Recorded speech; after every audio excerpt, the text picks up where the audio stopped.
রূপে কি খাও? আঙ্গুর ফল। আঙ্কুর ফল খাও? আঙ্গুর ফল লাগালে বডিও আছে। ভরিও আছে?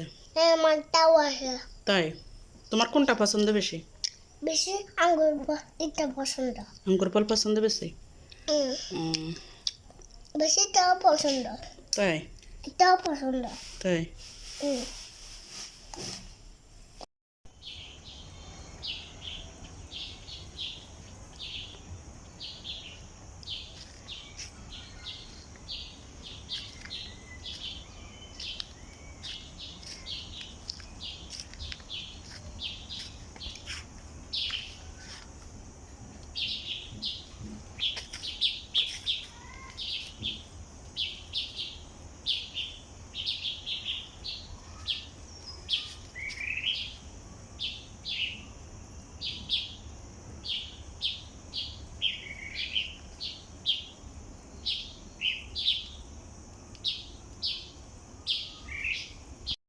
আসসালামু আলাইকুম। আশা করি সবাই ভালো আছেন। আলহামদুলিল্লাহ আমিও আপনাদের দোয়া ভালো আছি। যে যেখান থেকে আমার ভিডিওটি দেখছেন, ছোট হলে আদর, স্নেহ, ভালোবাসা, বড় হলে আমার সালাম।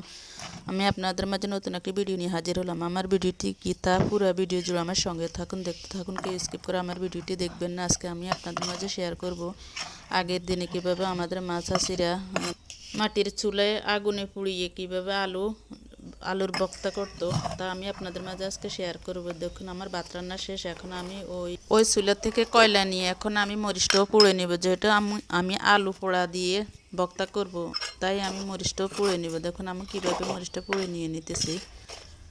আমার মরিচ পোড়ানো শেষ। এখন আমি মরিচগুলোকে নিয়ে নিচ্ছি। মরিচগুলোকে আমি নিয়ে নিলাম।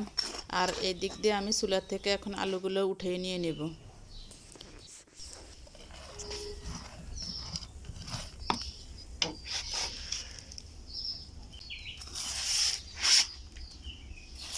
এখানে আমার আলুগুলো উঠানো শেষ হয়ে গেছে। এখন আমি আলুগুলোকে নিয়ে সুন্দরভাবে ধুয়ে নিব। আমি এখানে ধুয়ে নিয়েছি। এখন নিয়ে আমি এগুলাকে উপরের খোসা ছড়িয়ে সুন্দর করে পরিষ্কার করে নিয়ে নিব।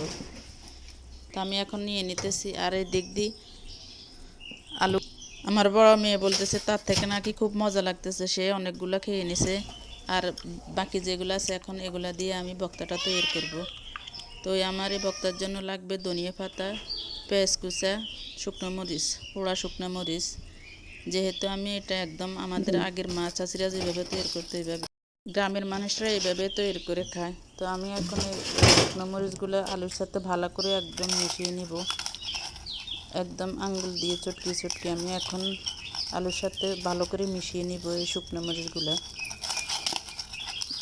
এই যে আমার মাখা শেষ হয়ে গেল শুকনো মরিচের সাথে। এরপরে এখন আমি এর উপরে দিয়ে দিব পেঁয়াজ কুচা আর ধনিয়া পাতা, সাথে দিয়ে দিব সরিষার তেল, আর দিয়ে দিব পরিমাণ মতো লবণ। দিয়ে আমি এখন ভালোভাবে হাতে মাখিয়ে এগুলো এই ভর্তাটা তৈরি করব। যে একবার খেয়েছেন সে এটার মজা বুঝবেন আপনারা। যদি আপনাদের থেকে ভালো লাগে তাহলে আপনারা একবার বানিয়ে খেতে পারেন। আর আমার ভিডিওর কোনো অংশ যদি আপনাদের থেকে একটু ভালো লাগে তাহলে অবশ্যই লাইক, কমেন্ট, শেয়ার, সাবস্ক্রাইব করে পাশে থাকবেন। পাশে থাকা বেল আইকনটি বাজিয়ে দিবেন আর আমাকে ভালোবাসা দিয়ে যাবেন। আল্লাহ হাফেজ। আসসালামু আলাইকুম।